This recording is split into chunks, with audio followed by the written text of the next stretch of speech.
paint their tongues silver and try to deliver a ruse upon me. And he looks down. A moment. And he is gonna charge through that fucking door. Do I get a chance to acrobatics out the fucking way? Yeah. Yeah, I turn around and I see. Actually, no. I end up seeing Jeremy like running at me, but for some odd reason, he looks like he's really drunken. So I'll go ahead and like wall run up the door and flip over. No problem at all. Go ahead and give me a acrobatics, or it's actually gonna be a reflex save because weren't expecting him to fucking charge at you like that. Can I grab? Okay. I'm gonna grab the knife, and I kind of want to follow after. Like I'm not moving hostilely, but I am gonna have the knife with me. You have evasion already, huh? Yes, I believe I do. I have uncanny dodge. Yeah. That door, I think, would put both of them actually in the range of it. Reflex saves for the both of them.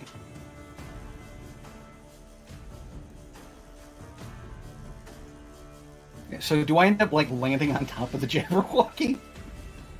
You would roll off to the side. I mean, you're outside of the door, so unless you're trying to like finesse your way through, then.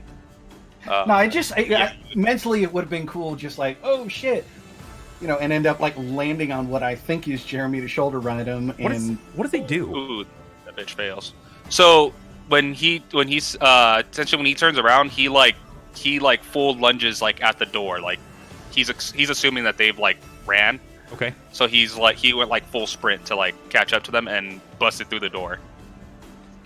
So as you guys kind of like kicked one door outward, he kind of forced this one inward, and he actually triggered the trap. So.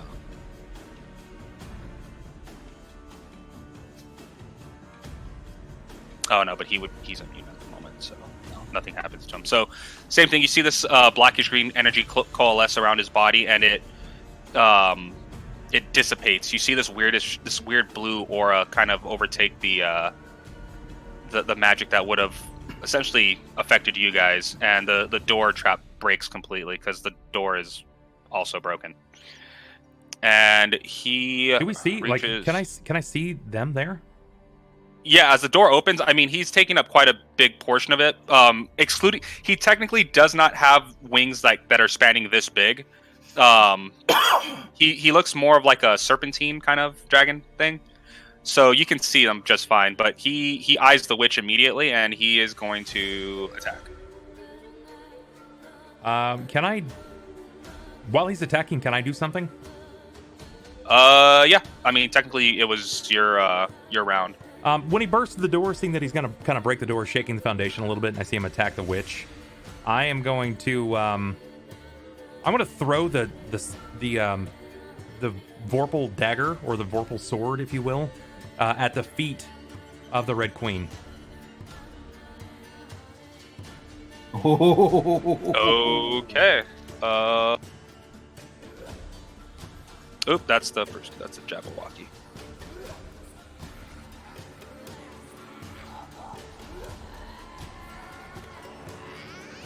Set the Red Queen.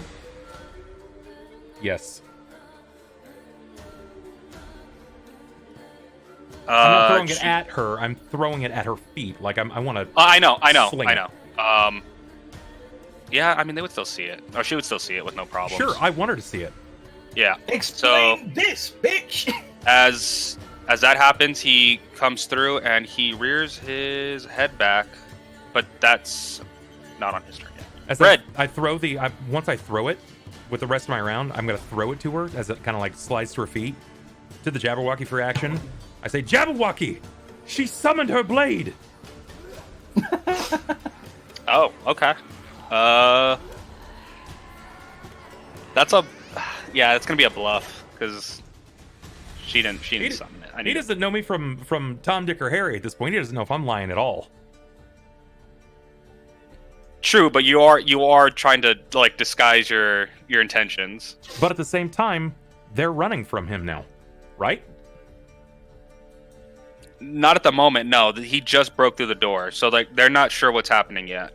Okay, I don't really have an exceptional bluff, but we'll give it a shot. Okay. 16. Alrighty. Let's see. I'm just hoping that he's gonna buy into this, given that he's been lied to already by the queen. Yeah. No, and that's fine. I will do with that in just a moment. Red, it is your turn. You hear a loud shrieking, a weird, and loud shrieking, roarish, like shrilling sound, and stomping, and a burst of wind pass by you, and you have a pretty good idea that the Jabberwocky just either tried to charge you, or he fucking bolted out the fucking front door. When I've heard Buela talking to it. Yeah. I mean, considering yeah, I'm I would say- blind, but I'm not deaf, and I heard him the first time. then yeah, you would actually be made completely aware of what's happening. But I mean, that's still, you still hear all those sounds. Noises. Pass I'm gonna by point in you. the wrong direction. Say, "Ha! Your time is almost up." That's right. You better run. And as you say that, like everyone's like freaking out, and you're looking like way back over at I'm Nivens, and literally he's like, pointing shit. at the rabbit. Like Nivens is like freaking out right now. You can see it. He's like, no, I had more time. And that's my pretty much all I got. No problem. And as the blade slides over, the Red Queen looks down and her eyes go wide, and she looks up at the Jabberwocky, and he is gonna do. Where are you? Here we.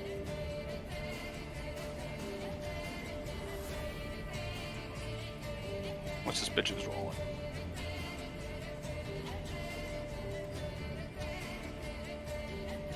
How do you deal with all these character sheets? Carefully, One at multiple a monitors. time. I stack them up on a separate monitor so that I can quickly reference back to them.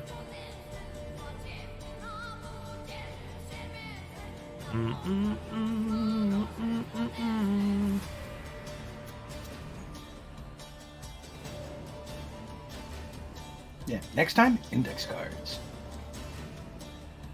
No, I'm just not used to like Roll20's NPC character sheet yet. But I will be someday. Fuck. Okay. Gotta deal out that sweet bite attack. And she makes it. She ends up evading. No, she doesn't. Because he's got to roll. So she makes the save, but I need to see if she takes damage still.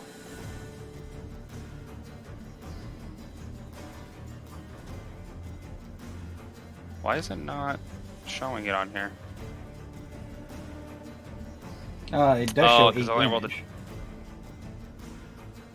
So yeah, she gets hit, and she is taking.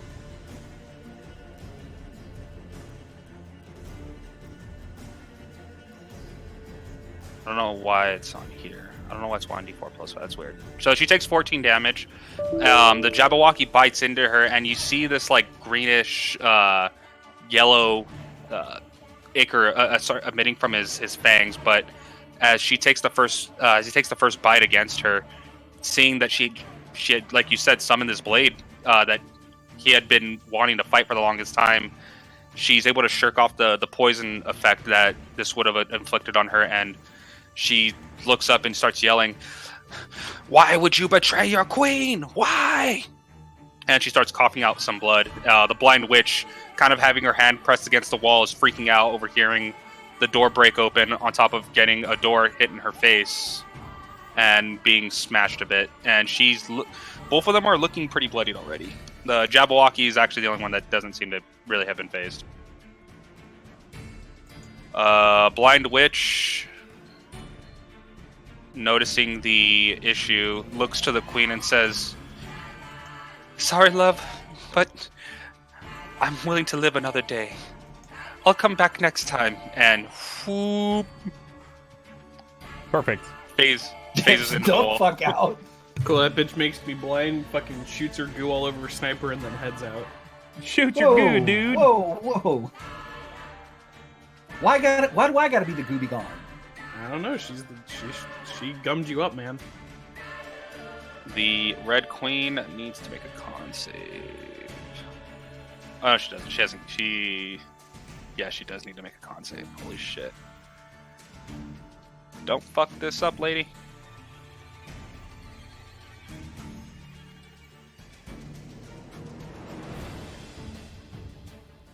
Yep, she's good. She's gonna move back, and she is gonna panic, and she is going to try and end the Jabberwocky. All right. Can I get reflex saves from you guys? Yeah. Not at all. How dare you? Wait, hold on.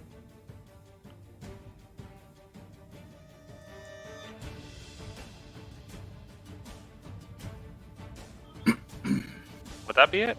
31. Yeah. I just need reflex saves from you guys.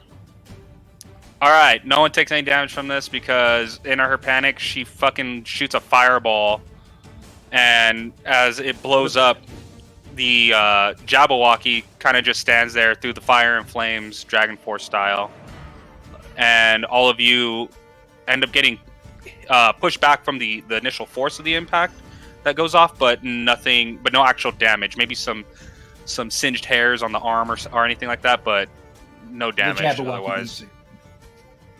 For the most part, he doesn't even, he literally just stands there, and you just kind of see this aura that's been coalescing around him for a while, still radiating. But the Red Queen has the blade now, and she's freaking out. It is a Zachary Euclaire's turn. All right, and hopefully third time's the charm.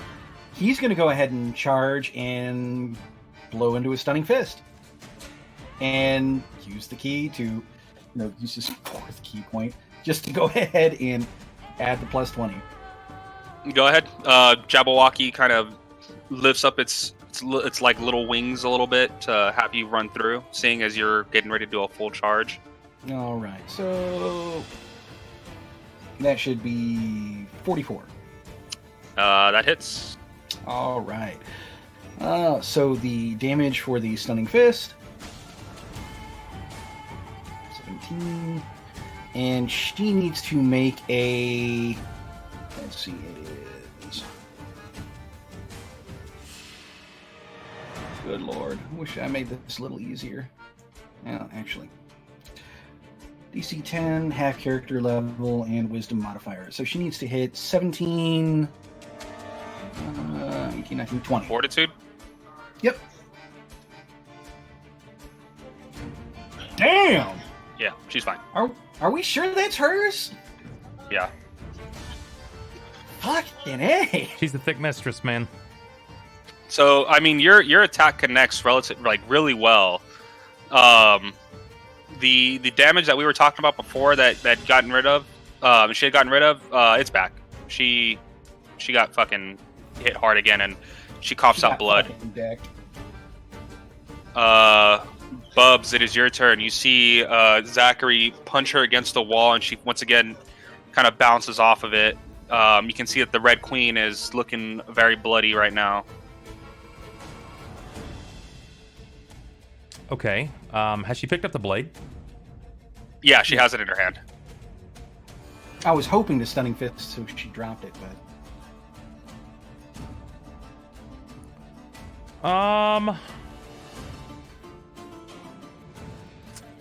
Then, let's see.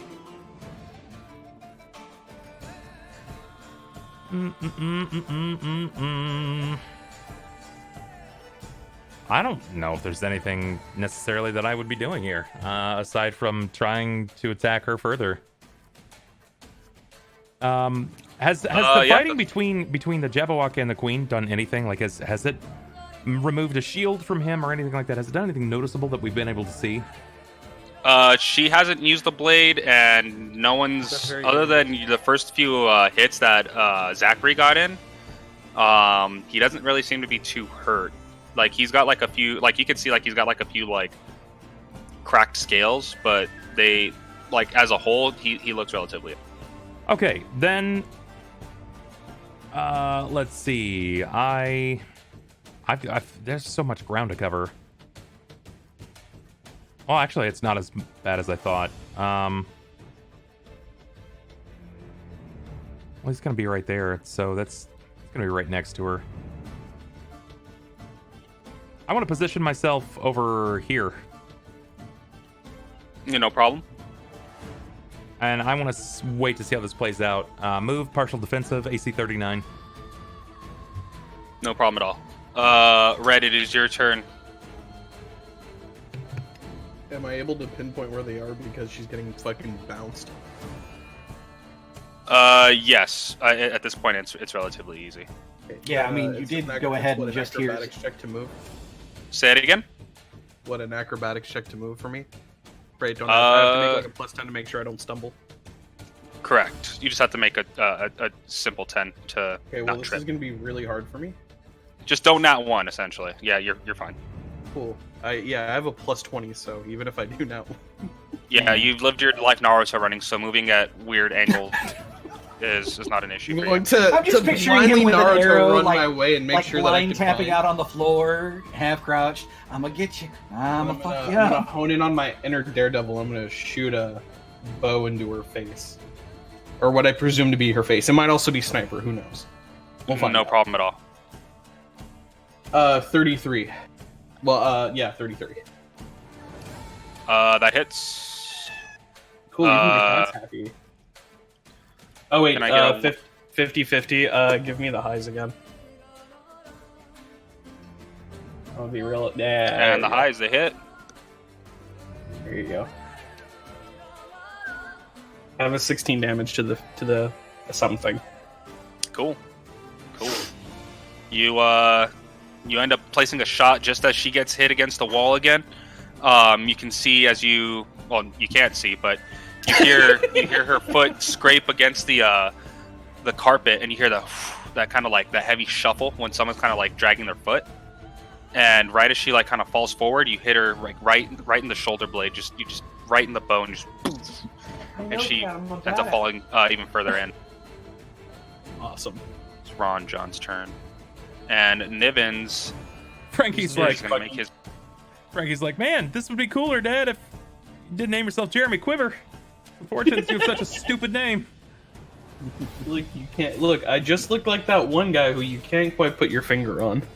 Nivens is gonna move. No. Just put your finger in.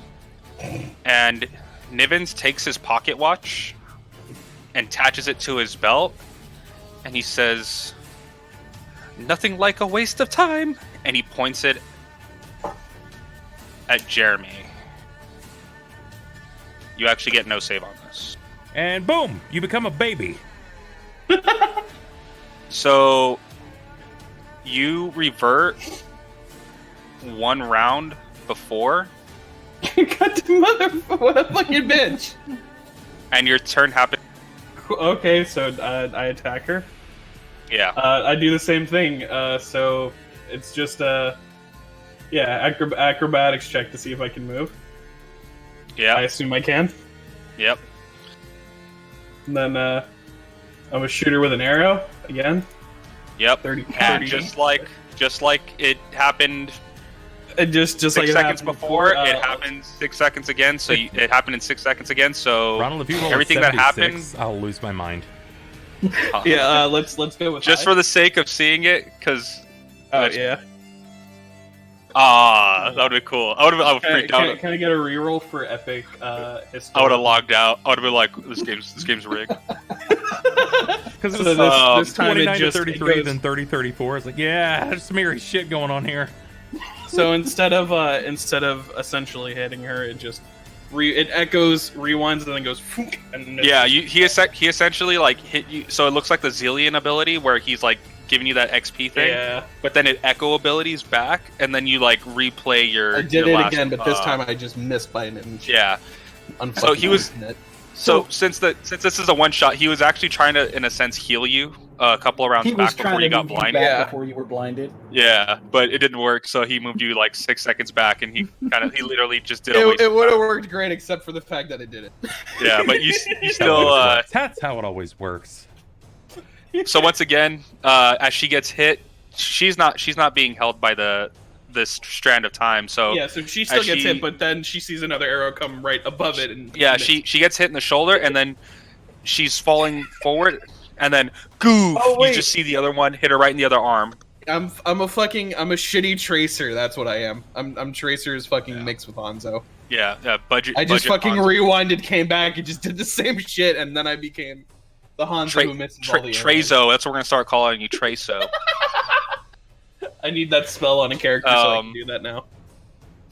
But now that has happened, it is back to the Jabberwocky's turn, and he is gonna Do it lean again. over and bite this bit. He's gonna just fold. He's gonna do everything. Get that full round, kid. Yeet! Fuck that yeet, bitch up. Yeet! Yeah, eat. It's a tail, which also misses, and he's gonna.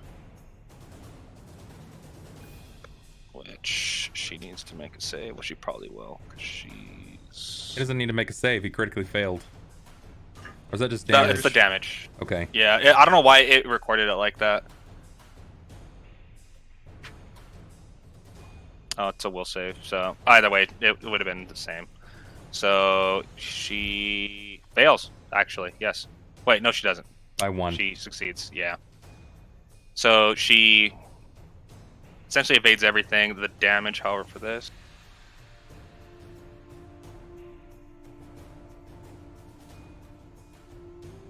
And he fucking misses. So he just goes in, he's like, and just fucking misses everything. The Red Queen is super fucked up, and she actually can't cast because she took a shit ton of damage. So she's gonna try and whoop, whoop, and run away. So So she's disengaging. yeah. Gotcha. I can't do anything about that. But I'm gonna chase a bitch down. Alrighty. Zachary, it is your turn. Yeah, I'm going to. I can charge her back down again and go for a trip instead, right? If you want to. I mean, your combat maneuvers are treated as your base attack bonus like thing. So you have so many trips and like combat maneuvers within a single like full round Sure. action that you can use. You can get like 3 trips off if you want. Yeah. The only thing I'm not sure is if your flurry of blows counts for combat Well, maneuvers. no. That's, if I were trying to flurry of blows, I'd need to go ahead and do the flying kick, which she's more than 20 feet away. Okay. Yeah, I'm assuming that her move speed is at least 30. Yeah. Yeah.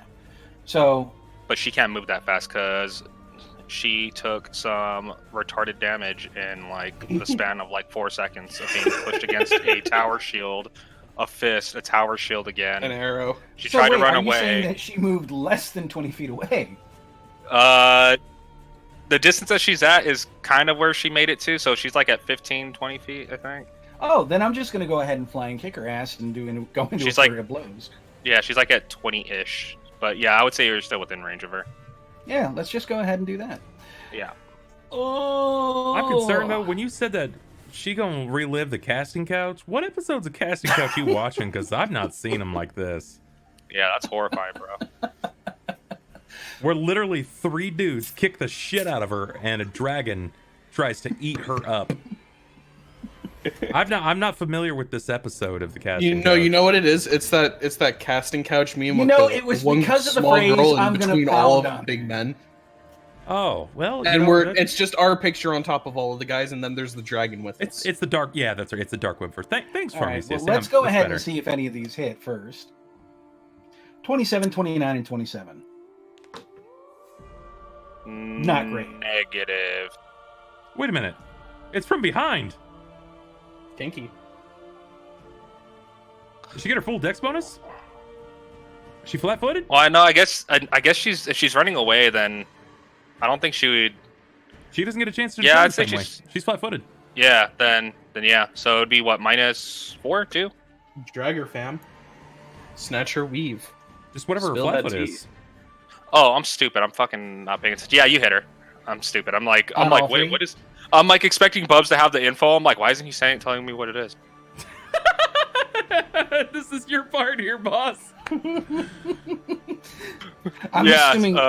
she's because she's running away. She is flat-footed. I believe if you do catch someone in a disengage because they're not actively in combat, yes, that is exactly what.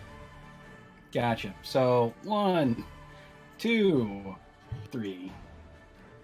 Yeah. So at this point, I'm gonna say as you fly and kick, you hit her like in like the lower back, and like you hear like that pop go. She's like, ugh! And she falls to the floor, and then right as she falls, like you literally just bring your fist, you hit her on the essentially like the back the top portion of the spinal cord. Just Fuck. donkey punch her right. Fuck up that lower lumbar. No, you essentially hit her in the top portion of the spinal cord, causing her to fall forward, and then as she tries to pick her head up, you end up hitting you literally punch her head into the floor again. So she's bleeding pretty bad. Great. Bubs, it is your move. Now I know I've not seen this type of gore porn that Zach is speaking of at this point. This is turned into a snuff film. I'm beating the shit out of an old lady. I'm gonna fucking. Can I charge in and like Macho Man Randy Savage drop like arm dropper shit? Like I guess. Yeah, I mean you're within a reasonable angle. Yeah. You know what? I think what I'm gonna do is I want to move over because I know it's not 30 feet, and since he's already got her to the ground, I am going to stand on her hands. Oh God. Just for the sake of it, give me a combat maneuver. Oh, this is as a perfect. pin. This is exceptional. Add 4 to this, boss. Yeah, she's pinned. And then I'm gonna So get I back to the believe- Jabberwock. Here is your queen, the liar. She's held down for you now, Mr. Walk. All right. Red, it's your Mr. turn. Walk and roll. So, just because I walked away for a minute, is Mr. Bunny Rabbit running towards us? He ran towards you, but he outside of him, like now trying to fix his belt or his waste of time as it is, he's not really doing much else. Can I hear him moving closer to us? Yeah. I mean, it's like essentially like Thumper jumping on carpet, so I don't know how well you're going to be able to hear that. I'm gonna launch arrows at him. I can't tell if he has a mace in hand or what I'm being safe and I'm just gonna fucking launch a volley at his face. You can try. Cool. It's not gonna be point blank because he's out of 40 range, but I can still meet the range requirement for it. So it's gonna be rapid many, so it's gonna be the 3 attacks. 1, 2, 3, -2. Oh, one of them's a crit. That first critical fail ended your round. Oh yeah, that's right. I forget about that. I'm very sad. If you can. Oh, I swear to God, if I break my bow again. It's gonna What be am I fucking rolling? Funny. He's like, the string is fine, but the bow Give itself me- blew up. Give me a 30% range. Fucking 0 to 30.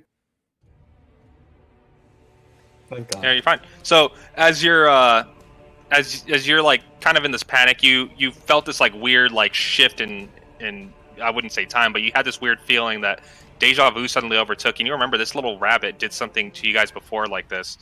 And as you hear the hitting on the carpet, you end up running. You end up turning around and just like in a rapid fire panic, just and just all the arrows go wide. Like the arrows kind of they don't even go wide. When you pull back, it happens in such a panic that none of the arrows are lined up. So it's kind of that thing where it's like the Boy Scout using his first day of archery, where all the arrows just kind of flop forward. I'm Yeah, going to point in his direction, and say, "You better not come any closer." and you kind of see him like, well, you don't see him, but the rest of the group would see him. He kind of like ears go all floppy, and he's kind of like and he starts trying to fix his. Next ones are gonna be in your skull. This has got to be bizarre to look at. From the outward perspective, if anybody is curious as to what's going on, we have a blind archer firing at a rabbit man that's just trying to make things better. The Jabberwocky sitting like a cat right now as I hold down his quote-unquote master, while a monk that is covered in spiders and has a red 6 tattooed on his thigh is beating the shit out of her from behind. This has got to look real strange. And it is my turn. Nivens is gonna run up, and he yells, "Don't worry. There's always enough time. I've got one more. Are we the bad guys? Every time we're the bad guys. And rolls her. I am back. totally the bad guys. Wow. Okay. Is that So on me? she is. Let's round. Oh no. 1, 2. Oh boy. It's 4. He just did the big reset. 5. 6. So she comes back over here, still fucked up because she just returned to the moment where she got face planted into like fucking 40 damage. The wall. sniper. Yeah, between the wall and the Euclaire place. Nice. And she's actually just as fucked up, but now she's fucked up Yeah. on another corner. No, she's probably fucked up even worse. Oh fuck. Because you got to remember, that was after I did some major damage rolls on her. Oh yeah, she's shell shocked now. She ended her turn, and she does not know what happened. She's just fucking over there like, whoa. Is going to use that turn to stand up, and because her intent before was to get up and cast haste and She just got. she's going to get up. Woke up on the floor. Run. She's going to and run see all this right shit. back into the Jabberwocky.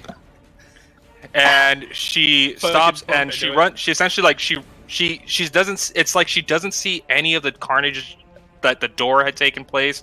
She doesn't see that the blind witch is gone. Just booking it. It's literally everything is resetting on impulse, and now the Jabberwocky's like right in front of her. Perfect. And incidentally, did she leave the sword behind? I mentioned she was Or still. did it go with her? No, she's still holding on to it, but she doesn't like realize what's happening. Give me like 5 seconds. Give it what? 5 seconds. Okay. Yeah, so basically she just went ahead and like rolled back in time. Doesn't realize she is holding basically the instrument that she's kept telling the Jabberwocky, "Oh no, we ain't got that shit." And she's now running up on the Jabberwocky holding the Vorpal sword. And it's just like, get him! It would be funny as hell. She forgets that he's turned on her and she's just like, kill them all! Get him. So yeah, she has a blade in hand. She just ran. She casted haste, so she's back in this spot. But in a sense, she actually is more or less in the same spot. She's got like 3 or 4 HP difference from what you guys like just did to her a few minutes ago. Zachary, you see the Red Queen bump right into the Jabberwocky as you turn around and You didn't let the Jabberwock go. Oh, you're right. Hold on. That's what I'm most excited about this entire round, is seeing what the Jabberwock Slapper. does. Slap her with those fangs, fam. He's like, you get What- them, and what- he just what's that tail whaps do, her ass though? right into the wall. So Like just check Whop. her, dude. And of I don't know course, why, given but- that she's not expecting it, he has a good chance of finally hitting her. Dude, I need this fucking dragon to go fucking hockey on this and just fucking check her up against the wall right now. she's gonna be flat-footed, so he actually Even she's not better. expecting it. Yeah. Just fucking eat her. This is literally gonna be a fatality moment right here. She's fucking standing there dazed like, oh god, oh, what the fuck just So- happened? Dragon just eats her in half. Hit, miss, and then his. More toxin.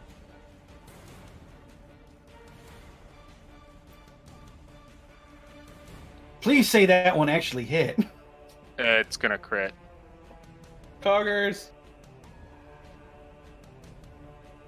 Oh, da, the way, I don't know if you do this or not, but this is something that I do. Whenever I have someone consistently being bitten by something that produces a toxin like this, every time they successfully make their save, the next save is harder because they're slowly getting more and more toxin into their body. I see what you're saying. Yeah, that would make sense. For the spiders, I kind of did it as that because it's like a weaker poison. Yeah. For this, because of how strong it is, it's like you can't just take like small fang bites of something like this and just be like, yeah, I fucking develop an immunity, I'm good. 27 times 2 is 30, 54. 54? 54. 25 times 2 is 50. Yeah, so that one lands. Yeah, okay, so yeah. So as she runs back in, she runs and she pops right into the Jabberwocky, and he kind of seems confused at first because he just saw her disappear, and then remembers that Nivens is a timekeeper, and he looks back, and as she bumps into him, he looks down at her and at the blade. You would try to usurp a champion in your own kingdom. Then I will rule until another is more suited. And then just as she's getting mauled on the floor, she's like tired out. She's about to stand up. She's like, this is my. And then he leans down and just grabs her by the throat and goes, and then just essentially rips. It's like a fucking, it's like a pit bull, man, with a chew toy, just whipping it so hard that it's just fucking smacking her in the face and shit. It's like the fucking scene with the Hulk and Loki. Yeah. Yeah, we have that Avengers moment. Fucking slamming her around. If she was like grabbed by the neck, and she is off with her head. Hey, Sniper, are you sure this is casting couch, my dude? I'm worried now. She is well and truly fucked. Let's be honest. It's one of those hidden episodes. Oh, you got to be subscribed. That's why. Oh, news to me. Yeah.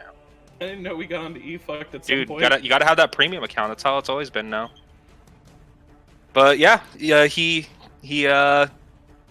literally gets off with her head, and her body hits against the right side wall, and the blade ends up kind of protruding, kind of being whipped into the wall on the left side. And you see as he starts to devour her, he finishes and looks over to the group. Ooh. Good thing I can't see that. We good now, right? Oh, wait, hold on. We's the good now, right? I'm gonna pause my music. I have made no deal with you. It's off. I can actually just go back to the regular. You're fine then. I'll put on what I was playing then. Okay. I have made no deal with you. And he kind of looks over to Buela. Such a shame that you did not take up the blade. I think you would have been a worthy warrior, a proper Alice for the kingdom. Maybe What say you? To put you in drag. Maybe I could be. But I don't know if that's necessarily for me. It should probably be for the person that was meant for this throne. I can find that person for you. The true warrior. But I'll have to take the blade and leave these lands. You see the Jabberwocky. His eyes start doing this like weird yellow-red kind of spiral thing. The possibilities of a warrior outside of this land. So much stronger than myself.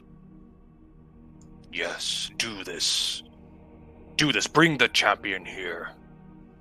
And in the meantime, you see the Jabberwocky look. You see all, and he throws up a crown, and he picks it up, and he puts it on Niven's head, and you see like the ichor and like bile like roll off on Niven's face. He's like, you will rule Wonderland until this champion arrives, until a proper war can be had. Oh, yes. Rule it as you would. Yes, everything will be finally on time. Not a moment to waste, not a minute to spare. Yes, yes. And he kind of starts like hopping like super fast around, and then he goes, oh, but first I'll be right back. And he clicks his watch, and he just disappears. You see this weird bluish light kind of take him, and he vanishes. So since you must leave, follow me. I will take you to the magic portal that we use to go from world to world. I will get the blade, and I will remove it from the wall and put it on my person. No problem. As he kind of tucks his wings in, he looks to the dragon mirror, and he starts uttering these dragonic arcane words, and the mirror starts to glow, and slowly as he starts to repeat the words over and over, the mirror starts to swirl and swirl and continue to swirl until you see a clear image of the town that you guys had just come back from. I will wait here. I can't see anything still. And he walks over to you. And when he does that, he ends up focusing his eyes on yours, and the blackness that was overtaking you slowly starts to leave, but the strength doesn't. The strength that you had sapped from you, that doesn't come back. But the blindness, this black cloud that was covering your eyes, you see absorb into his, and then it just disappears. I'm just gonna kind of look around. We won. What's how much strength are you missing right now? 4 points. He's gonna get 1 back. Lay on hands, Luke. You've gained 4. It's one of my mercies. Woo! Sweet. Nice. And I'm gonna use my last one on me to try to remove That last 2 points or whatever. 2 or 3 points. Oh, yeah. Hey! So yeah, you guys are restored to full. Nivens actually needs to die, Kerr. Here we go. But yeah, the Jabberwocky slowly makes his way over to the portal, and he opens it up for you guys. As he does, the mirror shows the location. Where does it show? The village that you guys had just come from. I look at the Jabberwock and I explain to him that when I find a warrior suitable enough to meet your combative needs, how will I send him back to you? Give me something to bring him here. It is very simple to summon me when this champion of yours is found. First, you must wait till an autumn moon. Then, you must line 3 chicken bones in alphabetical order. You must have water, no larger than a pail, placed upon your head, and spin 3 times, saying my name backwards. And then, I shall appear before you. Got it. I'm writing this down. Ikawa jab, Ikawa bash. I'm on it, boss. Anything else? I like. Zachary, take notes. This is important. He needs to have Chinese food with him. He has to sign the least chicken 3 bones in spring alphabetical rolls. order. Have you never alphabetized bones before? I eat chickens. I don't alphabetize them. Then learn this way, and be worthy to summon me. For We'll now, I find will 3 leave. chicken bones and put them like ABC. And just like package them in with the sword. You insult me, tiny one.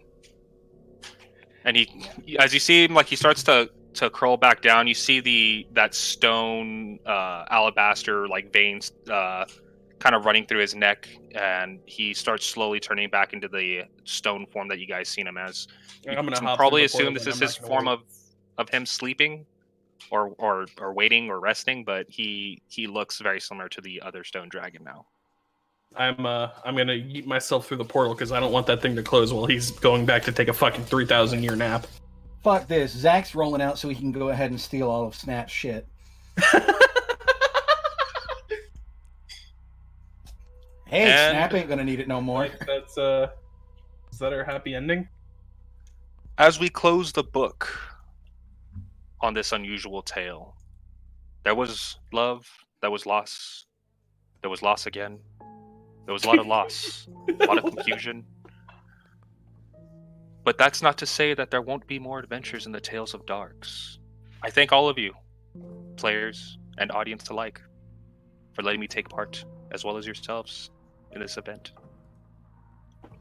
And that's our session. Yeah. So, what do you guys think? Yeah, that's our. We did it. A Wonderland one shot, or at least a part of it.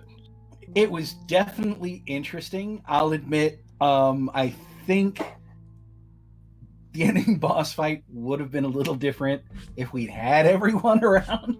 That would have been really gross. I also need to like tune better because like I was like, yeah, I can up it like this and this will be fine. And then I was like, these guys still do not get hit. He's not taking damage. No one fucking used the Vorpal Blade on him. I was like, bro, I was like, it's right there. Well, we could have, but Bub found a more useful way to turn him against the queen. This was just that was pretty better. cool though. This was just a way better answer for me. It just made sense.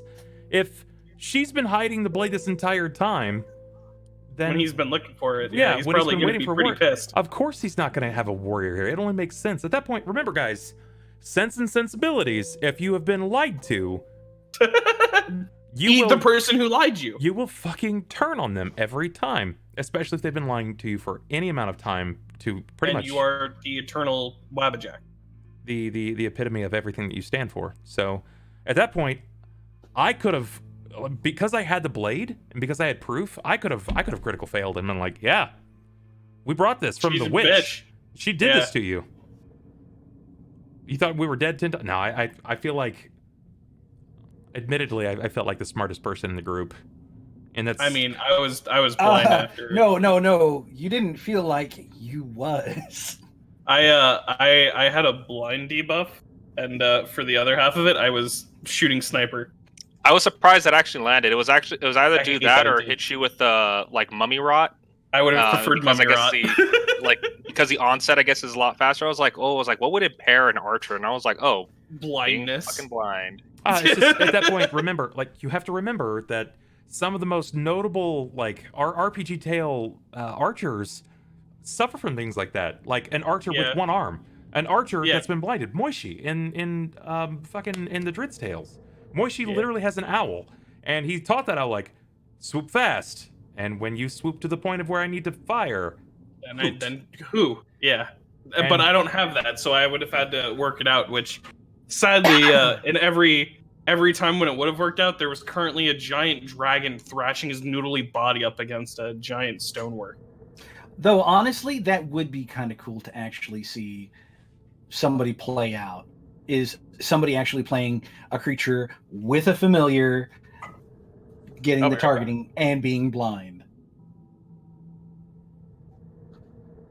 Yeah, that'd be pretty sick. Hell, blind monks are actually a thing.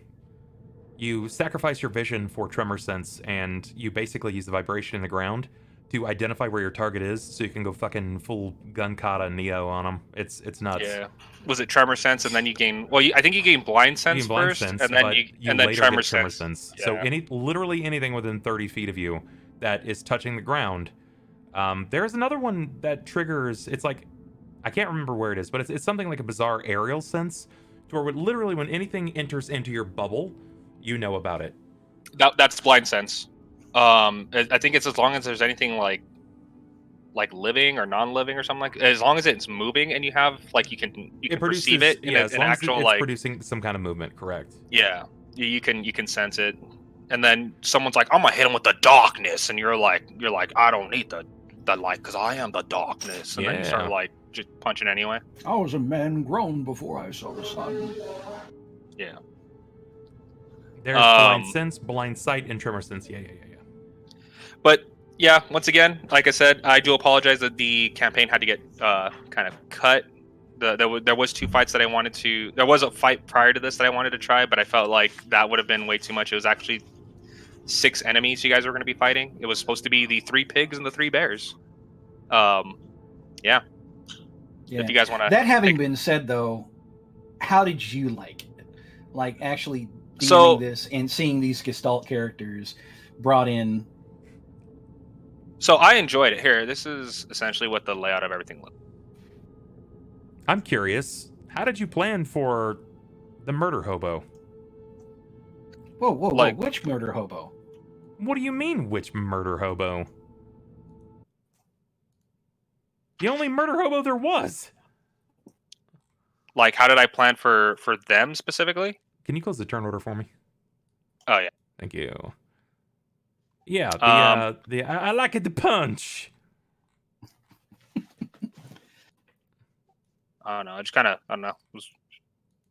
I just assumed that when they were going to make their characters, I was going to see monks and rogues. So I kind of played it off of higher armor class over higher saves. I thought But mine would be the starkest difference. I'm actually really happy the way that the character kind of turned out. I actually like your character. I thought that was super cool. The only thing is like I said, because I'm like still super new to this, like tuning to kind of balance that would be hard without making everything else just cleave through everyone else. You know what I mean? Sure. Because then it's like I have to expect that you're going to have that, and even then, I don't like meta. I don't know if that makes sense, but even as a DM, I don't like metagaming monsters to be stronger to meet a requirement of a single person.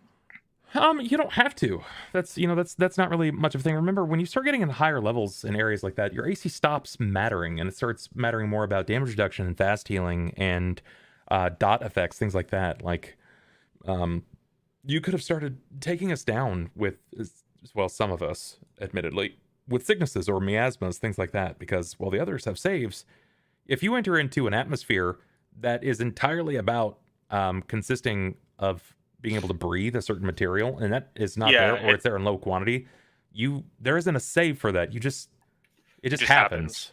Yeah. You choke a lot.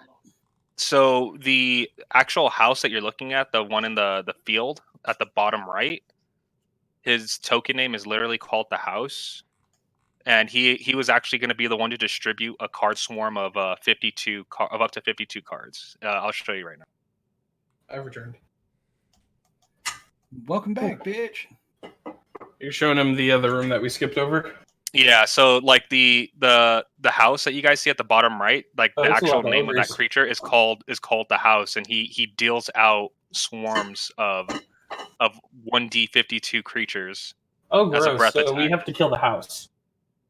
Yes. Gross. And then So, there like- have also been card monsters here. So like What- if he what if would he you have rolled like done 36, If he Like, would he- have like- if he would have rolled 52, what do you do then? You just deal out 52 So- swarms and we all die?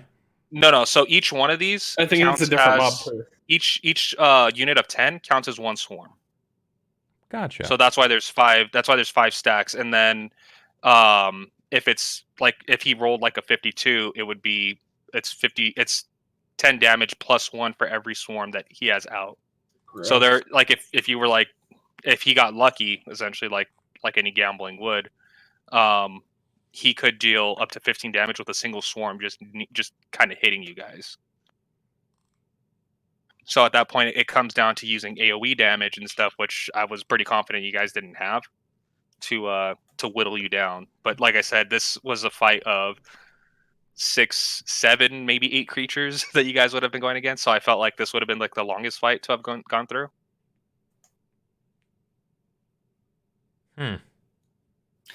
Yeah, I mean, this character was. I didn't build Zachary to do anything more than be a monk and a rogue. That's it. He wasn't going to be. I expected him to be the glass cannon and the, just flat out damage dealer. I expected everyone else to go ahead and make some kind of interesting spellcaster. I'm really shocked that Red went with a archer monk. That was a little unusual. I was originally gonna go with a crusading gunslinger, but then I realized that gunslinging is a pain in the fucking ass.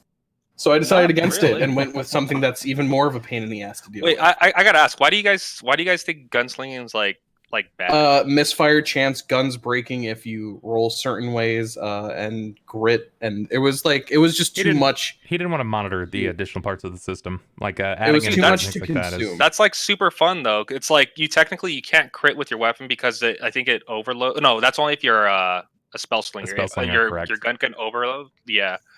If you crit, It your seemed spell like goes one off, of but it those overloads. things where if I rolled wrong, I would be without a weapon, and I that feel ya. seems like And- I'd be fucked if I Yeah. was building my whole character around 2 pistols. Yeah, and that'd be kind of my It'd thinking be if it fine were in me a game because we could fix it, but in like a one shot, seems like I'd be one and done without the means of mass repair. Yeah, and I was just Yeah. tempted to see how much ridiculousness a monk and rogue would actually deal out because they're very complementary classes in a Yeah, Gestalt type. I mean this one works very well too. I'm a Zen archer. I can flurry of blows my arrows. Mhm. So like I said, Goat. the dungeon was small. It was meant to be built like a couple of rooms because I wanted to try to do it in one night, but Right. it kind of got broken down in a 2-night thing. So yeah. well, at least but I now don't you know how much content a group can get through regularly on like a 3 to 4 hour session. Yeah, and I mean with that, I feel like I don't know. I feel like for a dungeon it would be kind of too small because it's literally like just like 2 or 3 rooms, but at the same time, No, that was a good amount. like I can't account for like RP or a player's like willingness or unwillingness to want to explore something. Yeah. So that's why like my thing was like I'll keep it down to like 4 or 5 distinct rooms, one of which will be like a specialty room, which is like the chess game, and the other one like I had like one large scale battle and then the boss battle. One thing it entirely depends on you. One thing you want to probably go ahead and keep in mind that I've been seeing out of my DM on not Bub, but on my Tuesday DM, Null. What Null does is in their spare time they actually build a lot of maps, and a lot of the maps, if they are intent that it is going to be a dungeon, they are going to have combat. They build it as a dungeon. This is it's very linear, very straightforward.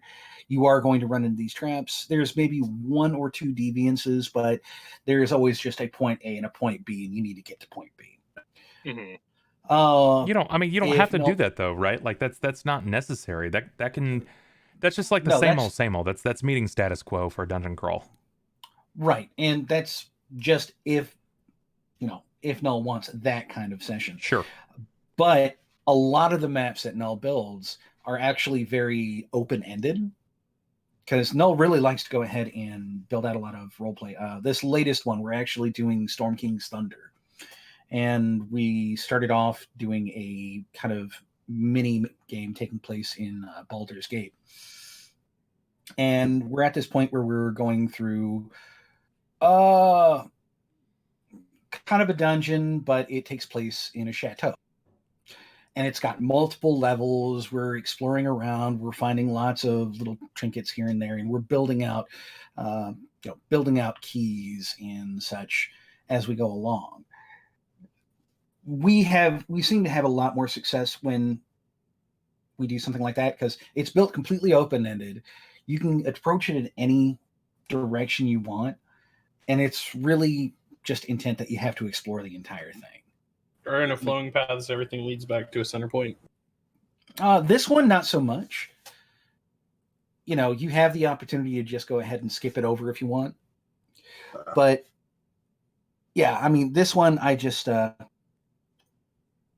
that example, it's kind of a choice between a straightforward dungeon or making a much more open-ended area with the risk of there's areas that these players are just not going to see. Mm-hmm. There's rewards if you actually explore entirely. We actually missed out on at level 2, a suit of +1 armor. Just because we, kind of blew through an area. Oh, the mirror that was right there. Oh, what's up? What was your inspiration for a lot of this? Before, like, we just wax poetic on the type of games that we play versus what we could play and what we've missed in literally every game that we've ever played. I want to talk about this place. What was your inspiration for everything here? Like, let's start back to this area with all the food. The witch and her giant bald dummy and what have that you. was that was like the Hansel and Gretel kind of inspiration thing, where it was like she was in the kitchen cooking for like she's supposed to be cooking for the queen. Yes. That's essentially where that kind of portion came in, where that was like her area of where she kind of oversaw the whole thing with the knife, was because it like she didn't really know what it was, so she kind of just used it as like a kitchen utensil for the giants. So that's what they were using it for. Like, it was just a cutting knife to them, but they didn't know that it was a Vorpal blade. So essentially, like, it's kind of that thing where like the Red Queen left, like you said, left it with her to just be like, yeah, like I'm not going to use this. The Jabberwocky's not going to fucking fight me. So here, going up from this portion to the magic mirror, obviously you can ask it questions and it gives you answers. The drawback to that was I always like having something that's kind of like a give and take scenario. So it's essentially the mirror. She would ask you like, okay, well, what do you want to know? Okay, well, what is this place? Okay, you're here. Who's our enemy? It's, well, how many enemies are you looking to find out? Well, as many as possible. Okay, well, it's these people. Okay, how many rooms? And it's like kind of like the more questions you ask, the more debuffs you would take to your modifiers. So if you asked her like 5 questions, at the end of it, she essentially says she takes 5 of every stat score that you have. So it's like she rips all of that from you because you're seeking knowledge. So she's going to take something from you in return. Nice. That would have been excellent. We should have let Zachary sit there for a while. Get like 20 questions in, and he just like melts. He just turns to fucking dust. Yeah, but why are we here? What are we supposed to do? What are their and like 25 questions later, you just see it's like that scene from Raiders of the Lost Ark. They pop the lid off and he just melts. And that's essentially what it was. It's like she imparts knowledge onto others, but she also wants to learn more from you, and how she does that is by taking from, like, literally taking from you. Please tell me you'd have done that after every question instead of waiting until it was like, oh, you asked 30 questions, you're dead. No, it would have been. I was gonna roll a dice to kind of see like a soft cap, but essentially you could ask as many questions as you wanted, and she's like, okay, well, since you've asked me 10 things, then I take 10 from you. And you're like, what are you talking about? And I'm like, hey, all your fucking ability scores, take 10 off of that. That's essentially what would have happened. Speaking as a player, that would have been a dick move, and I'd have probably walked away from the table. Sniper's also a big baby, and he can't roll with the punches on that one. However, there is something that you probably could have done a little differently. Like, in that case, if anybody else would have asked a separate question, applied the effect. Oh yeah, it would have ended your line of questions. Like, so the moment someone like interrupts you, she's like, oh, okay, I'm done with that person. Next person. Yeah, and it's like it's like a tax. Yeah. It's a life tax of sorts, or maybe. Yeah. Oh yeah, I mean, maybe like 30 questions. Like, it seems ridiculous, but like, put it at a cap of like 5, right? Like, ask 5 questions and then tax immediately. Yeah, and I was gonna do something like, I was either gonna be like, either any person can ask no more than what their total level is, so 7 in this case, or you couldn't. Like, I was gonna roll like 2d6, and you could ask anywhere from that 2d6 range of questions before she just stops answering you. So you could either get really lucky, technically, quote unquote, and roll a 12, or really unlucky and she only answers 2. Oh, you know what you should have done? What would be interesting is if instead of like having it remove 1 point, have it remove 2 points, and at the end say that the tax is your essence, your life essence, and dictate to the player like, I'm taking 2 points from whatever ability of your decision times the number of questions you asked me. So if, let's say, I stepped up and I asked 10 questions, it's like 20 points, but you get to dictate where those points come from, and it has to be a modifier's worth out of each one. So it can't be like 7 from here, 3 from there, 1 from there. It has to be at least 2 from each time. Mm-hmm. I don't know. I think it would have been perfectly fine with you ask the question.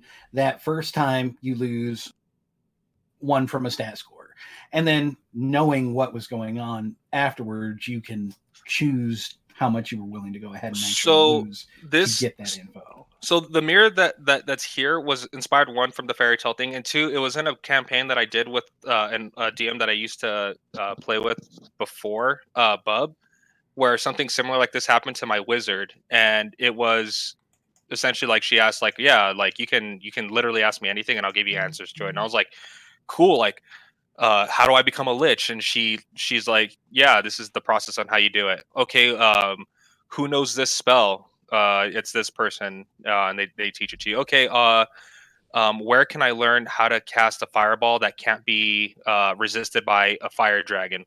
Oh, well, that's the wizard that's this and this, and like very casually, like very upfront, would tell me these things, and there was no, like, she wasn't lying about it, but at the end of it, she's like, okay, well, I've imparted seven questions of knowledge upon you, and these are 7 things you didn't know. And I was like, oh, cool, thank you. She's like, but I know nothing of you, so I need to take seven aspects of your life to learn about you.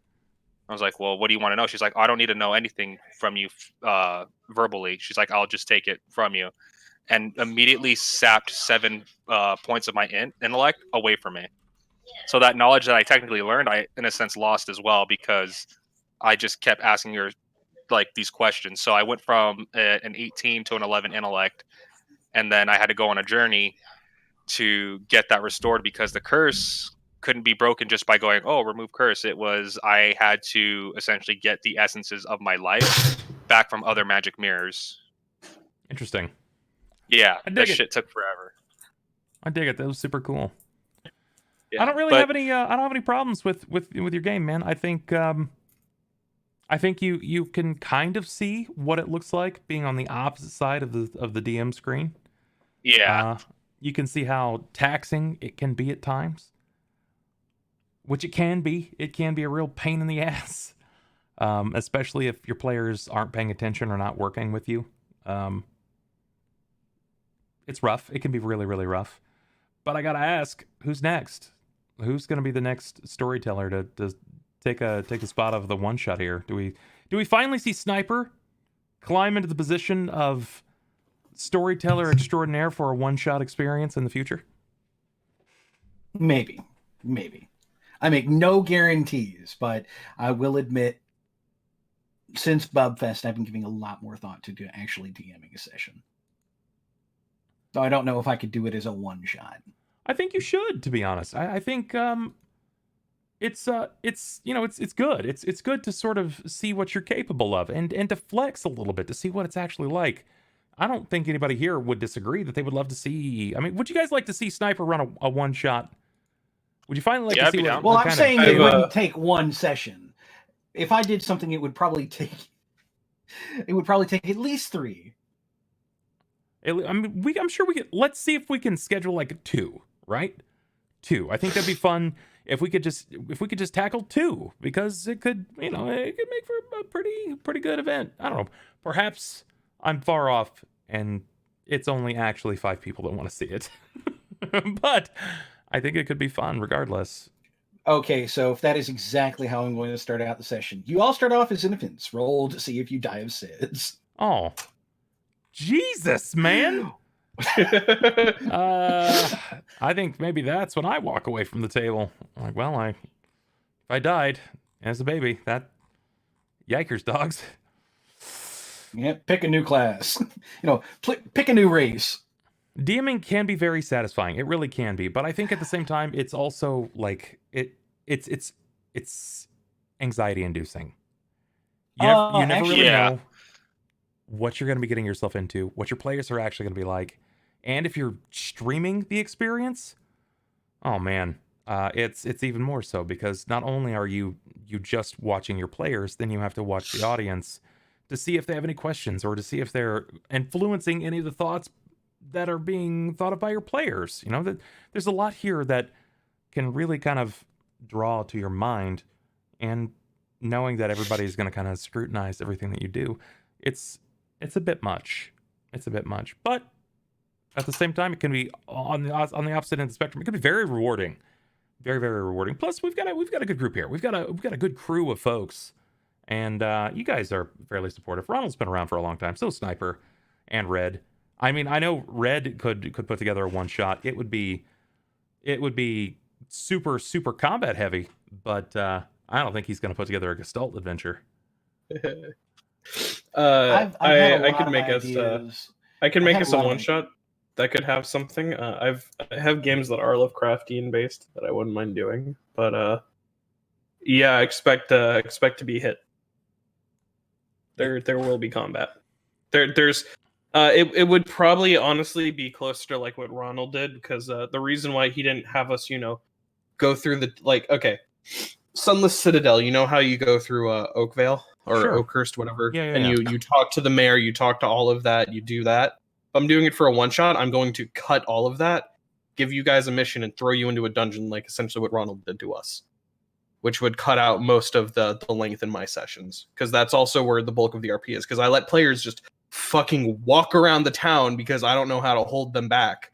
So I end up just making towns for them and letting them walk around it. Sniper saw when I fucking had an alchemist blow up a wall in front of him. Yeah. They talked to a mayor and made him cry. So it was it'd be like how it do, but I'll throw you guys directly into combat probably just to make it, a one-shotty. All right. Or I'll I've follow had- just a one-shot session guide, because I'm probably not going to make my own campaign because I'm not big onto that. I have had something I've been wanting to do as kind of a way of starting a campaign. I want the cowboy game still one day. Oh, Deadlands. Well, I mean, Yeah. Oh, No, no, well, Sniper was going to make a cowboy game for us. the 2 first years Bub ago when we were Fest, coming back the from first Bubfest. Bub Fest that we went to, on the drive back when I was bringing, He everyone forced back me and down Will to Florida. listen to old rodeo Oh. stories. Motherfucker. I say forced. I enjoyed it. I liked it. We listened love to how a he fucking says story about forced. a one-armed dude who had a fucking dual-barreled revolver. Why did I think you were going to say dildo? I thought he was going to say the same dual-barreled thing. dildo. It was intense. It is red. No, while we were driving down, we actually listened Oh, to. man. I have a thing where I listen to a lot of audiobooks when I'm driving for long distances. I asked them if they minded, and they were like, "Nah, sure, go ahead." So I didn't fucking force them. But As I say, force is an exaggerated term. It was fine. We listened to it, and they were good. Could you we did hear? go ahead and listen. Could you hear the strength of the F? Every letter was capitalized in that fucking there. I didn't fucking force them. Like he spittled right there. That was intense, man. I got to go ahead and like work hard to get past the stash. But no, while we, after listening to the story and everything, we were just kind of rolling along, and I was like, it would be kind of interesting to do, a Western themed. And while we were driving along, I was just kind of voicing some ideas, some thoughts. I actually built out a story in my head, and I still have the story. It was the game system Worked that had to out be built. where it was going to be a Lovecraftian Western.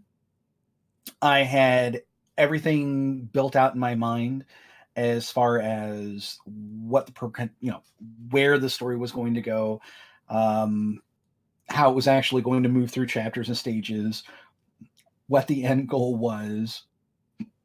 No, I actually had a lot of really great ideas, but unfortunately, I just couldn't really find a good Western themed system. And I stumbled across like 5 or 6 different ones, but even then, it really wasn't that great. Happens. All right, guys. Yeah. Do we have any parting questions from ye old audience? If you guys are out there listening, watching, what do you guys think? Was this fun to watch? Do you have any qualms, concerns, anything of those natures you'd like to? Any criticisms help. I'm still learning, so whatever you guys can Get rid of blind. inform me of. Everybody tell us how bad we did, please. I need it. If any of you are actually sitting at your computer. I don't think so. None of them are. Of like the 40 that are here, not. They're all gone. Yep. Yeah, we're just like all 4 sitting here on our own, talking to the wind. Pretty much. That's standard for a tabletop experience. All right. Well then, with that. Nope, no one's here. I knew it. I'll say, don't be afraid to put your foot down if necessary for game flow. It's easy to fall into the trap of always saying yes. Yeah, and I caught myself doing that a couple of times. It's so for me, it's a little conflicting because they're like I love Pathfinder's system because of how number heavy it is, but at the same time, like I have to, I do understand that there are a set of rules that have to be followed, and just to kind of disregard some or alter some without letting the players know, kind of gives off the impression that I'm either trying to like cheat them or I'm trying to artificially create a cool moment for them that that wouldn't always happen. So in the event that it happened again, they would be like, "Oh, you let it happen last time." And it's to me, it's always that thing that I have to struggle with. Where if I don't tell them, like to me, my rule is if I don't display it in the house rules that I have for them prior, then assume everything else is as is when we normally play. So Sure. because Bubs is the DM already, he knows more of the rule end of the systems. Whereas like player character wise, like I know their NPCs, I know their NPCs abilities. I think a little better in that regard. So it's kind of like we literally role swapped. So he's kind of watching the moves that I'm making, and I'm kind of watching theirs. So it was a good change of pace. But like that's why a lot of the times where he was calling me out on stuff, I would be like, oh, okay, if that's what's supposed to be, then cool. Like I'm fine with that. Like I didn't give any. Bear in mind, like, there's a sense of like leaving the hat at the door, right? And there were a couple times that I asked you questions, and you were like, "No, yeah, this just happens." Like, oh, okay, right on. That's the thing then, because it's like it's your tale, right? There's only so many things that you can do with the story that sort of like will deflate a rule or will alter a rule for the flavor of the game before you're sort of like massively rewriting the system. So it's not like I wanted to kind of check you on things. I just wanted to make sure so that I was aware, because I'm used to knowing enough of the rules or having to quick study the rule so that I am prepared for it. Oh yeah, and that's why I was saying like it's a to me like it's a one shot. So this isn't going to be permanent. If I was doing anything extended, like from the like I from my session 0, I would be telling you like, hey, like for the record, we're not using CMB, so don't fucking count it as a stat. This like if you guys fumble, your weapon doesn't immediately break. You're gonna roll a random check, and if you succeed, then this is what happens. If you fail, this is what happens. Stuff like that. Like, if I will say this much though, this is probably one of the rare sessions. It's definitely going to be chat worthy because I am always going to remember the Red Queen rounding the corner, kill him, and then the Jabberwocky just ripping her apart. Yeah, and that's I don't know. I kind of have mixed feelings about it because her HP was super low, and I was in a sense just trying to pull her back to a point where she would be closer, but it's like essentially like the whole time thing like shoved her back all the way to where she was just running out the door. So I don't know. I don't know. I feel kind of conflicted being a DM, kind of ending my own fight, but at the same time, you guys like literally kicked her into the floor several times. So well, it's not Good. that we ended our own fight. It's that we manipulated the situation to our benefit. If it hadn't been for Buela going ahead and, rolling a really great diplomacy roll on the Jabberwocky. It was my third time trying that, for the record. Yeah. yeah, this is Yeah. actually one of the abilities that I actually wanted to try to use, but like because I didn't really get anyone low enough on HP, like I couldn't use it. But it was just DC 25 or failed save, target takes 1d10 points of damage for every 10 points lost. They arise as a headless knight and serves for the queen. Yikers, dogs. like that was something like I wanted to try to use, but like seeing like as it was the end of the campaign, I wanted to kind of just like go like I want to go all in on at least that one person and see what would happen. But at the same time, I was like, that's right. These guys are super overtuned, and I think I threw off the balance of how strong they're going to be. So at best, I kind of just like met your guys's like AC or your challenge rating in this one shot. So I guess I didn't really get as much as I wanted to out of the fight portion, but I don't know. I guess as a whole, kind of being able to create the world and kind of give you guys a glimpse as to the kind of games I would want to run, I think the most satisfying thing. Something that I think you Well, can do, just as a not even like as a criticism, maybe more as like a recommendation. Don't lean on maps. I think everything that you did here, you could have just explained in Theater of the Mind just as easily. And that too is it's a weird habit that I have, that I want to kind of make stuff like that. I was using Incarnate to set up the theater effect of, oh, these are the quick bullet points of where you guys would go, right? And then kind of just let you populate the town in your mind, and then obviously if there's a battle, then I would make the map. But I didn't want to do it to where like we were just sitting here and I was kind of having you guesstimate your location. So which is why for a one shot I made this map. But if we were doing like a long run campaign, at most, if you guys were in Sniper and Austin already know the town I made, Datamar. Yeah, I have a map. Like I literally have like a map of what it would look like using the Incarnate map maker. And I would be like, yeah, like these are the main points of interest. This is where you want to go. Okay, cool. And let's go here. Oh, you guys wanted to travel to this town. Cool. Well, here's the map of how to get there. So it's stuff like that where I always do want a visual, at least not if not for you guys, for myself. Sure. So I kind of have context of where you're going. But I always feel like if you guys have some aesthetic, it would be just enough to kind of keep you engaged with, oh, we're at least going here, or I'm at least standing in this location. So if he has to tell me something's going wrong, or if I need to hide somewhere, right, I can at least give enough. It's like, hey, there's a tree right here. Yeah, and it's kind of like the thing where you have the cauldron map, where I keep like where I tell you like, oh yeah, like I want to go through this specific like alleyway of going around, Sword or like Obsidian Avenue, and I want to use this section to get to the Temple of Palor instead of sure. Yeah, it's yeah, and that's essentially like where I picked that up from. But yeah, that's why I make maps. Also, it's kind of like my inner player kind of reaching out, wanting to just make something for the sake of making it. That's fine. That makes sense. I feel that, and I vibe with that all the time. Yeah, and sometimes a map is really handy from a DM perspective because it's nice to be able to see what you're actually intending to describe. Mm-hmm. And it gives you things that, kind of points of reminder. But no, I happen to agree with Bub. You could have definitely done this with Theater of the Mind. And since the story was as linear as it was, you definitely could have done Story of the Mind and probably shaped it out a little more, a little closer to what you were actually hoping for. Yeah, and I think that's where I think a lot of that content kind of got put in the back burner unnecessarily because of me wanting to make the map. I think I had gotten too fixated on it, and as a result, like when that came up, I'm like, all right, cool, the map layout is finished, and then I'm like, fuck, I barely have a story behind this. Yeah, that and the fact that when you kind of saw how we were when there was a map, we just went ahead and cut off and did our own fucking thing. Whereas Theater of the Mind, you were more likely to be able to keep us together as a party.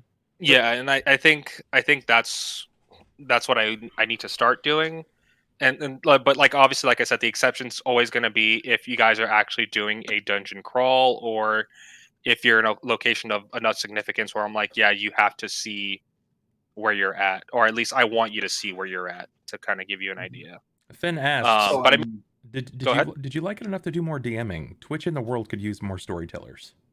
Yeah, and that's what I was saying. Like like I said, I didn't know if you were cool with it, but during the new year, depending on how things go with me, if you wanted to do like a bi-weekly for our game, so that way I could have you as a player feasibly on your stream for a story, and then we could do our game. So essentially, one, you take a break from having to commit to like DMing the whole time, and you can relax and play the game as a player.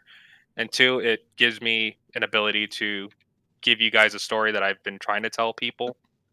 Whether or not I start doing it on my own channel is one thing. I'm kind of trying to put next year into a good place for myself, depending on how things go. So if it works out, then I'll have a stream. Yeah, there's a thought. Maybe we could just go ahead and dedicate one night a month as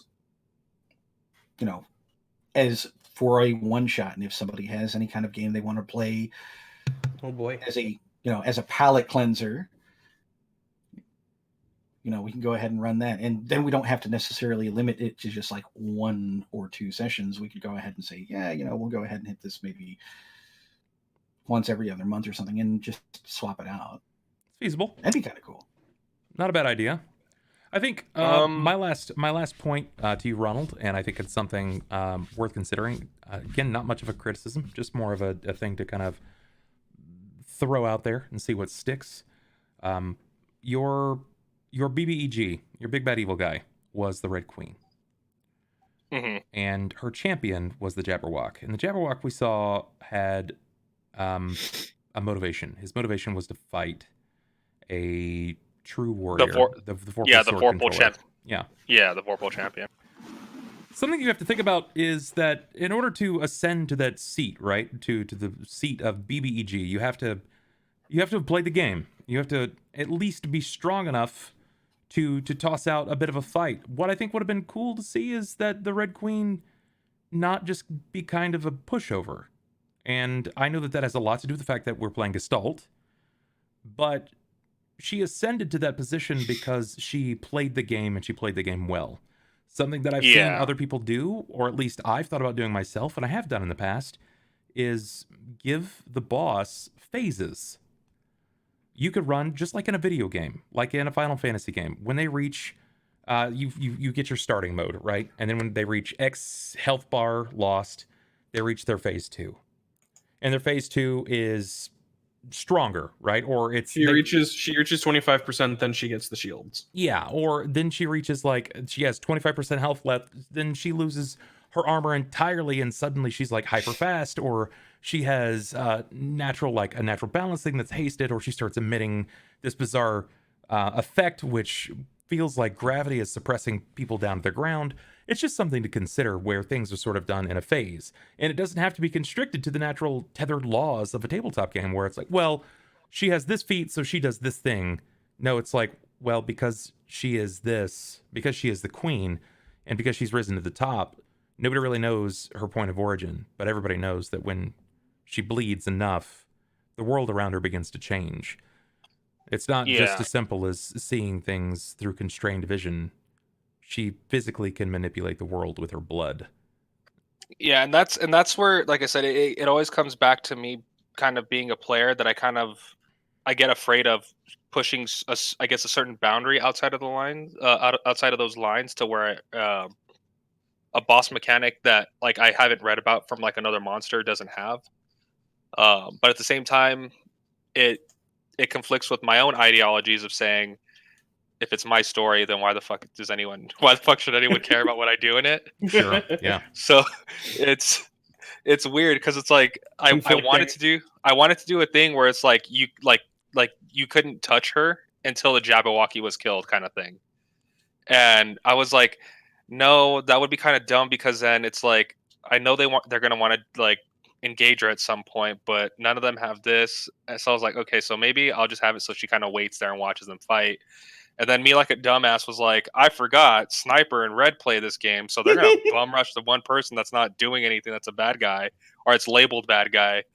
And sure enough, she gets face checked and then singed, flung into her fucking into her own throne room floor. Honestly, Bub was the one who went for her first. I know, and that's Jabberwock. And that's why I was when we got into the room and saw the Red Queen, and she was like, "What are you doing?" I was tempted to be like, "Fuck it, charge." and to me, that's why when Bub was like, "I'm gonna go for the Red Queen," I was like, "Fuck, you took my idea. I wanted to monkey my way around the walls and fucking shoot her in the face." That's the whole story element that I always want to implement, but that I, as a player, keep forgetting that I can do, because every time I make a move in this game, regardless if I'm a DM or not, I'm always more tied to a player than a DM.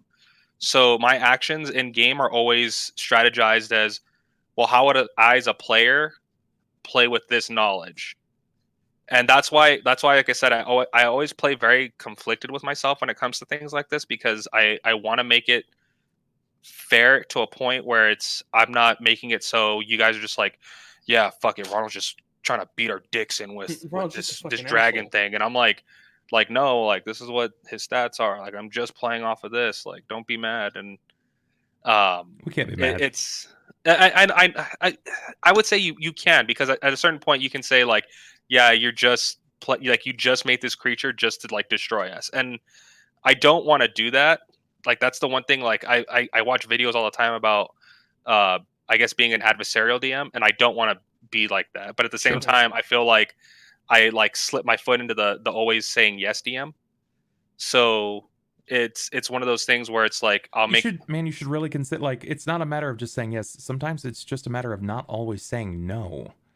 Yeah, it's okay to say no. It's okay to be like, well, that's not going to work for this reason. And if it's reasonable, right? If there's logic behind it, players are going to be like, shit, you're right. That doesn't make any sense. Like, what? Why would that work of all things? And we knew, like, going into this, when out of game, if you've ever heard the tale of the Jabberwock, you know that the only way to slay the Jabberwock is with the Vorpal Blade. And that's why I said this, my shield here, when it collapses to Snicker Snack, and I'm about to do some damage, it's because that's what the Vorpal Sword would do. It would Snicker Snack and off with the head. But that's like, that's the point, is you can't be afraid to be like, oh, that's the rules of this world. You can do all of these things, but there is limits. There's limitations. Playing within those limitations can help us perceive the susceptibility of immersion. And it's never a bad thing to say no. It's always a bad thing to be consistently saying no to everything. Yeah, or the opposite of always saying yes. Yeah. Saying yes to everything just lets you kind of like run away with it. It encourages people to not really think things through. Can I just punch the queen? Well, yeah, you can punch the queen. But why would you punch the queen? Because she's a bad guy. She threatened to kill me. Well, you have to go through her knights first. The knights aren't going to let you pass. And at that point, you should have just like, for me as like the tank to charge her, ooh, kid, you should have let me fucking have it. Should have been like off. Literally, I expected to get decapitated. I was waiting on the phase where she would have just like fucking arm turns into a scythe and yeet, head gone. Yeah, no, I feel you. But yeah, like I don't know. I feel like in a sense where like the ability that you're seeing right here, I feel like you guys, like if you guys were to look at that as like that ability, and like in our Shackled game right now, if you were to see that and we were getting like fucking like pummeled in the ground, and then just out of nowhere I'm like, all right guys, like you guys are taking some damage, but like this dude's looking right at fucking, I just thought a name, I'm just gonna say Cicada, and it just goes, she uses this ability, and you saw the DC come up, you saw what was gonna happen, and like that's say you failed the roll. To me, the reason I have it placed out like this is because I want to be as transparent, but yet it's like I still want to keep some secrecy as possible. Which is why I made kind of the abilities the way I did, where I didn't want to just be like, yeah, she used an ability called Off with Your Head and it just killed you. Like I didn't want to just say it, because then it would have felt like, yeah, if I tweaked it that much and then I clicked it and it showed this, you'd be like, dude, you fucking lie. Like you just killed him just to kill him. Yeah. So it's noting, but I had a good time with this. I don't think you did bad at all by any means, and I think we might be able to do more things like this moving forward. We'll see what 2020 brings. I don't want to say yes, we'll do like a bi-weekly event, but yeah, and like I said, that's what I'm saying. Like I don't know what next year's gonna hold. I want to get some stuff sorted out first, and if it's possible, then awesome. If not, then I can still continue to do this as like a monthly one shot where I at least can try to make an extended campaign for you guys to play in. But that's like my ultimate goal, is like I want to get you and the guys in a long running game to where you're having like the fun that we're trying to have right now. You know what I mean? I'm for it. Currently, we're just dicking around with ideas. Yeah. All right. Well, with that, guys, I'm gonna call it here, because I'm gonna go try to get my workout on. You boys gotta try to get some yoga up. Yeah, I'm gonna try to anyway. I'm still not feeling super exceptional. A little under the weather, but I blame this entirely on this shitty weather. Yes, go yoga indeed. There for a couple weeks, I was just like fucking out of it. I did not have any drive to do anything. I think I'm finally getting out of that funk though. All right. Well, guys, you know how to see us. Come back tomorrow, where we'll see if we can put Not a Hero behind us. I think we got about 2 hours into it. I don't know how many levels are in it, but man, it's bizarre. It's bizarre and it's a lot of fun.